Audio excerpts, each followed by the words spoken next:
Welcome to the Salmon Runs YouTube. Enjoy the video. In this video, I will explain how to change an alternator. First, prioritize safety by disconnecting the negative battery cable from your vehicle's battery. Next, gather all the necessary tools, such as a ratchet, appropriate sockets, and a serpentine belt tool.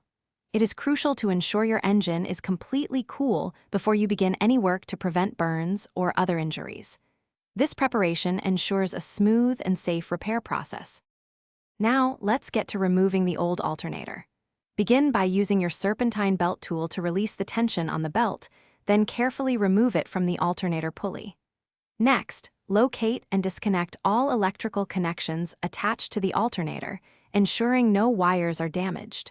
Finally, unbolt the alternator's mounting bolts and carefully extract the old unit from its position. Take your time with each step. With the old alternator out, it's time to install the new one. Carefully position the new alternator into place and secure it by tightening its mounting bolts. Ensure they are snug but do not over-tighten. Next, reconnect all the electrical wiring to the new unit, making sure each connection is firm and correct. Finally, route the serpentine belt back onto all the pulleys and use your tool to tension it properly. To complete the job, securely reconnect the negative battery cable to your vehicle's battery.